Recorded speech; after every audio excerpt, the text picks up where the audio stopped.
Joel Wallach, and I want to talk about diabetes today.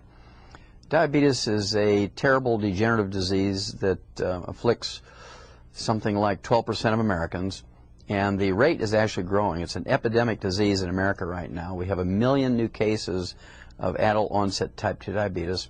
That gives us about 32 million diabetics in America, of which 31 million are adult-onset type 2 diabetics. And it's not an insulin problem. Adult-onset type 2 diabetes is actually a simple mineral deficiency disease. We learned in 1957 that we could prevent and cure. We could actually prevent and cure adult-onset type 2 diabetes in laboratory animals, pet animals, and farm animals by supplementing properly with these minerals and their cofactors. This lay dormant in human beings for 20 years. Some 20 years later, 1977, it was actually proven again in human beings that these minerals, these trace minerals and their cofactors, could in fact support normal and healthy blood sugar levels, and people could wean off their insulin, go back to fairly normal lives. And that was kind of an exciting thing, but that was in 1977, and nothing has really happened new in the science of diabetes. And when you look at the reason why, according to the GAO, the General Accounting Office, which is the budget watchdog for the U.S. Congress, they say that the average diabetic, if they are treated by their physician in the standard medical way, they are worth to their physician over the 24 to 40 years they live after diagnosis, they're worth $750,000. If the doctor gives a nutritional counseling to the patient that has adult-onset type 2 diabetes, what happens is they get an extra $30 for an extended office visit tacked onto their $50 office visit, and so $30 compared with $750,000 is not exciting. Well, when you look at the blood levels of these minerals since 1948 through the modern times, through the 21st century, these blood levels of these minerals have dropped like a rock. They've dropped from 1,000 parts per million down to 0.13 parts per million since 1948. And the amount of carbohydrates that the average American eats has gone up considerably. According to the U.S. Department of Agriculture, 100 years ago, the average Americans ate about a pound of sugar per person per year. A pound of sugar per person per year. Today, 100 years later, according to the U.S. Department of Agriculture, the average American is eating 157 pounds of sugar per person per year. Now that's, you're looking at a half a pound a day compared to a half a pound to a pound a year 100 years ago. So the carbohydrate stream we have now is enormous. And this carbohydrate stream coming from all kinds of snack foods and more potatoes and more pasta and more noodles and more breads and more cereals and so on, plus the mineral deficiencies are the basic root cause of this epidemic, this true epidemic of the adult-onset type 2 diabetes. Another interesting fact about adult-onset type 2 diabetes is these people actually make more insulin, as much as 10 times more insulin as non-diabetics. Because they make lots of insulin, if the patient inquires of their doctor, say, hey, am I not making any insulin? If the doctor is honest, he'll say, well, yeah, you're making insulin, but you're insulin resistant. You're an insulin resistant diabetic. Well, you're insulin resistant because you're not taking in the mineral cofactors necessary for that insulin to work properly. You give yourself those minerals, the insulin starts working, blood sugar starts dropping, and magic things happen. Now, if there's anything good about being adult-onset type 2 diabetic, it's that the patient has been empowered by the medical doctor, their doctor, to test themselves on a daily basis. They've been empowered to adjust their own medication. They don't have to call in, they don't have to run in 4 times a day to test themselves, or to get the doctor or the doctor's nurse to test them, or to adjust their medication. The diabetic is taught how to do this themselves. So with a proper supplement program, you'll find that you can actually reduce the amount of insulin you're taking, and you'll be able to go back to a fairly normal life. And we've talked about this before, but I want to again bring up groups of people who are just really, really great control groups, if you want to use that term. If you look at the Amish in America, and they've been on the North American continent for 300 years, and they haven't changed much in the way they eat and the way they live and how their cultural activities go on. And the Amish, of course, have modern neighbors right on the other side of the fence in which they live. The Amish shun the use of automobiles and so forth, and trucks and tractors. They still use horses to power farm implements and carry their buggies around and so on. The Amish don't use electricity or propane or natural gas. The Amish still use wood as their primary fuel. And they have the byproduct of wood ashes. They still have the byproduct of wood ashes from heating and cooking. And they put these wood ashes into their gardens for their families, where they grow grains and vegetables and fruit and nuts. Now, they also mix these wood ashes with their food. It's called culinary ashes. And they also mix wood ashes with their salt, cut the salt with it, so they get these minerals from 3 sources: fertilizer in their garden, culinary ashes, and also ashes in which they use to cut their salt and other seasonings. Now, because of this, they're getting the minerals necessary for their insulin to work. And as a result, they only have about a 4% rate of diabetes and almost a 0 rate of obesity, compared with the general American population, which has a 12% rate of diabetes, and right now a 31% rate of obesity, and is projected to be 40% of Americans will be obese by the year 2010. So it's very obvious.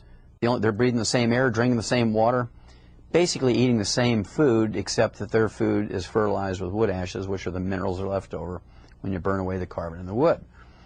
And I'm going to keep saying that over and over and over, because it is so basically important to our health, especially in something like diabetes. When you look at the typical diet that's given to a diabetic in America or any other industrialized nation by their physician, they're told, look, eat these low glycemic grains, whole grains, eat the low glycemic fruit, such as bananas and apples, and stay away from the plums and the grapes and so on. They're only getting about 10% of the story. 90% of the story are these minerals that must be taken in to replace the ones they're not getting in their food anymore. They're not getting them in their food anymore because we're not using wood as a fuel. There's no ash byproduct. And again, the ashes are the minerals that are left over when you burn away the carbon and fuel. When you look at the Pima Indians in the United States and Mexico, they're the same genetic pool, and there's kind of a fenceless border between the Pima Indians and in Mexico and the Pima Indians in Arizona. It's a man-made line on a map. And so there's no difference in them genetically. There's no difference in them culturally. The only difference is the Pima Indians in America live in double-wide trailers. They have pickup trucks. They heat with propane, natural gas, or electricity, cook with natural gas, propane, or electricity. And the Pima Indians in Mexico still use wood as their primary fuel. And the Pima Indians in Arizona don't have access to the wood ashes. The Pima Indians in Mexico still do. And it's really amazing that this stuff happens. When you look at the history of people, when it comes to longevity and illness and what they look like, and you go back to pictographs of the Egyptians, and you look at 1890s and 1920s pictures of Native Americans, they were all slim. There was no obesity. And when you look at the records, of the military doctors and the early country doctors of people who would in fact take care of the Native American populations, they had little or no records of diabetes in these people, little or no records of obesity in these people. And that's because they were still mixing wood ashes into their corn to make their tortillas, or culinary ashes. They were still putting wood ashes into their gardens. And the wood ashes, again, are the minerals that are left over when you burn away the carbon of the wood. Now, why do we have so many young people today with adult onset type 2 diabetes? The name implies that adult onset type 2 diabetes actually occurred in people over the age of 50 or 60, and 50, 60 years ago, that's the way it was. Well, the picture has changed. Now, babies can be born with adult onset type 2 diabetes, meaning they make plenty of insulin, but they can't control their blood sugar with it because they don't have the minerals. They're deficient in the minerals necessary for the insulin to work properly. The mineral cofactor is necessary for the insulin to work properly. As a result, we now see adult onset type 2 diabetes in newborn babies. The rate is extremely high in teenagers and young adults. And that's because they're minerally deficient. They're living on carbonated drinks and carbohydrates, and nobody's supplementing with these minerals anymore. It's kind of interesting that the rate of diabetes, adult onset type 2 diabetes, in the poor population is much higher than it is in the wealthy population. Okay, and again, it comes down to the poor population drinks more carbonated drinks, more carbohydrates because they're cheaper, and there's a zero consciousness, almost a zero consciousness in the poor cultures when it comes to supplementing. They haven't had to think about it because they're supplementing almost unconsciously with these wood ashes from their cooking and heating fires into the gardens, into their food, culinary ashes, and cutting their salt with it. And so historically they did all these things because they had the byproduct of cooking with wood, but nobody paid attention to it when they made the shift to other fuels.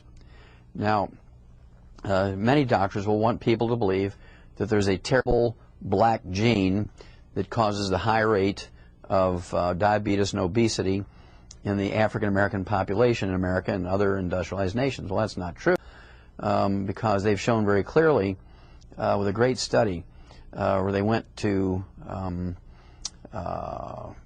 Africa, Nigeria, and also in Great Britain. They showed that obesity and high blood pressure and diabetes is not genetic. It has to do with something else. It has to do with what they eat, what they don't eat, what they supplement with, what they don't supplement with. And so you're going to find that we could actually eliminate obesity and diabetes in industrialized nations. I believe we could eliminate obesity and diabetes in the industrialized nations in 90 days if everybody were to supplement properly and cut way back on their carbohydrate intakes. Now, it's impossible to cut back on carbohydrate and you're not supplementing with minerals. It is impossible to cut back on carbohydrates when you're not supplementing with minerals, because you will always have that pica and cribbing. You'll always have this almost psychotic desire to eat and snack. And of course, that's how we get animals in the feedlots to gain weight, as we consciously make them minerally deficient, and then give them a big stream of carbohydrates, and they will, in fact, get diabetes and become obese. Prime beef. Now, up until recent times, diabetes was a rare disease in pet animals because they had these complete animal foods, canned food, kind of like a meatloaf with everything in it, and dry foods with everything in it. But as animal proteins became more expensive, the manufacturers of animal foods, pet foods, switched to carbohydrates. And so if you look at the ingredients of a bag of dry food and canned dog food, most of the time you'll find that the first ingredient is rice or corn or wheat or other grains, and that either red meat or fish or chicken are kind of 8th or 10th or 12th down in the line of ingredients. Whereas in the old days, the first ingredient was red meat, liver, chicken, fish, and it was much easier to control the obesity and the diabetes in these animals, because they would actually supplement with the minerals that are necessary to prevent the diabetes and obesity. Well, they didn't keep up. As you switch to carbohydrates, you need to go up with those minerals, but they haven't upped the minerals, so the number of cases of diabetes and obesity in pet animals is going up at a significant rate, because they've changed the basic formulation of animal foods. So as owners, we have to be alert to that and make sure we supplement the animals with these minerals to prevent them from getting diabetes. You know, it's an old adage that people and animals or pets kind of look alike. That's because we eat the same thing. Well, if you feed an animal the commercial diet solely without adding any snacks or table scraps to it and supplement properly, they will not get obesity or diabetes either. And so it's not that difficult. And I'm sure I don't know things that the doctors don't, because I get most of my material from medical journals. So I have to assume if they're reading the medical journals, they're getting the same materials I am. So the reason why they don't discuss nutrition and supplement programs for diabetes is not because it's not useful. It's not because it doesn't work. It's because the amount of profit they make from a 15-minute nutritional consultation is $30 compared with $750,000 by treating the diabetic in the standard way. They make their money from amputating toes and feet and legs. They make their money for dealing with the cardiovascular problems and the peripheral neuropathies and the blindness and all the other stuff that goes along classically with diabetes. These things are totally avoidable by supplementing properly. They're avoidable by supplementing properly. Enormous amount of research on this in every industrialized nation. Enormous amount has been published going back to 1957. 1957 is when this really was first recognized that adult onset type 2 diabetes is a mineral deficiency disease. Now, just as a little aside here, type 1 diabetes, or juvenile onset diabetes, is a different story. They do not make any insulin whatsoever. They don't make any insulin, zero insulin, so they could never wean off of insulin. However, by supplementing properly with the right minerals and their cofactors, and getting back on the carbohydrates and getting them to eat more protein and more vegetables, you can significantly reduce the amount of insulin necessary to manage their blood sugar and keep it down to where damage is not being caused to the eyes and the bones and the heart and cardiovascular system and the nerves and the bones and muscles and so forth. And so the need for amputations, the need for dealing with these complications of type 1 diabetes can be significantly reduced. I know people who are type 1 diabetics who are in their 60s and 70s, have no complications, or very, very few complications. The average lifespan of a type 1 diabetic, if they follow the standard medical system, is registered at 33. Well, I think the type 1 diabetics that I deal with from a supplement standpoint, the average lifespan is much greater. And I have to sit down and calculate that, but I'd venture to say that it's going to be in the 50s and 60s. So you can seriously gain 20 or 30 years of longevity if you're type 1 diabetic by paying attention to how much carbohydrate you consume, cut way back on that, zero sugar, and you want to supplement properly. Make sure you're getting those minerals that are necessary for the insulin you're giving yourself. Make sure that it's going to work properly, because just injecting yourself with lots of insulin without supplementing with those minerals, you're not going to get efficient use of that insulin, and this is where the complications occur. This is so simple, it's scary. And so if you supplement properly, you avoid the intake of carbohydrates. And remember, there is no nutritional requirement for carbohydrates. Some people say to me, well, I can't live without them. I crave them. I just dream about them. That's all I want to think about is carbohydrates. How can you give up carbohydrates? Well, without supplementation, it's impossible. So I'll go along with that. Without supplementation, giving up carbohydrates is an impossible feat. Nobody is strong-willed enough to do it. Okay? Nobody could do it. Even King Kong couldn't do it. However, when you supplement with the minerals, the cravings, the munchies, the binge-eating behaviors, the pike of the cribbing go away. And when they go away, it's very, very simple. And again, as a diabetic, you do not want to eat carbohydrates. You can eat after 7 p.m., but you do not want to eat any carbohydrates after 7 p.m. Zero. If you need a snack, you can eat a handful of mixed salted nuts. You could have one of these zero-sugar protein shakes. You can throw an egg in there if you want to. You can have plenty of animal protein after 7 o'clock if you're a diabetic. And you're going to lose that fat. A lot of people actually will gain an enormous amount of weight when they're diabetic. But it's not due to genetics, and it's something that you can actually fix. Doctors get a lot of incorrect advice when they say, well, cut out the fats and eat more carbos when you're diabetic. Eat the low glycemic carbohydrates. Well, that's not correct. You want to eat lots more protein. You want to eat meals that are maybe 3 hours apart, maybe 4 or 5 meals a day instead of 3. But after 7 p.m., be sure no sugar, no juices, no fruit, no carbohydrates. You can eat a handful of mixed salted nuts. You can have a protein drink, either a whey protein drink, throw an egg in there, or you can have a hard-boiled egg with some salt and pepper on it. Eat a no-sugar sports drink. A lot of stuff you can do as a diabetic, but you got to stay away from that sugar, stay away from the carbohydrates, supplement properly, and you will be amazed at how good you're going to feel. Your energy is going to be up all day. You're not going to have the diabetic rantings and ravings, and a lot of people, they have such difficulty in managing their blood sugar that they do. They get anxiety attacks, panic attacks. They go into rages, and people, oh, that's just his diabetes acting up. You can eliminate all that. You can eliminate the need for amputations of toes, feet, and legs by supplementing properly and avoiding the sugar and avoiding the carbohydrates, eating more high-protein meals. It's not genetic. There's never been a genetic form of adult-onset type 2 diabetes. There's never, ever been a genetic form of juvenile-onset type 1 diabetes, although doctors will tell you that because that excuses them from having to fix you.